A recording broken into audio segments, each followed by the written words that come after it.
கெட்டுப்போன குழம்ப சாப்பிடுவீங்களா? கெட்டுப்போன பாலை சாப்பிடுவீங்களா? எப்படி பால் கெட்டு போயிடுச்சுன்னா அது கொட்டிடுவோமோ, நம்ம ரத்தமும் வெளியில் வந்துருச்சுன்னா 2 to 3 மணி நேரத்தில் அது கெட்ட ரத்தமாக மாறிடும். நார்மலான ஒரு பேடை வச்சிங்கன்னா அது உங்கள் ரத்தமே தான் உங்களுக்கு பல தொந்தரவுகளை ஏற்படுத்தும். செமிநயன், ஆனயான், இன்ஃப்ராரெட், மேக்னெட்டிக், நானோ, கைட்டின் இருக்குது. அதை பயன்படுத்தினீங்கன்னா ஒரு நாள் முழுவதும் வச்சுக்கலாம். ஃப்ரிட்ஜுக்குள்ளார பாலை வச்ச மாதிரி. அப்போ நம்ம பிளட்டு வந்து பாக்டீரியாவாக மாறாது.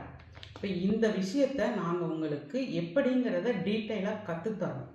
நீங்கள் கற்றுக்கொள்ளுங்கள். கற்றுக்கொண்டதை உங்கள் உறவுகளிடம் போய் சொல்லுங்கள்.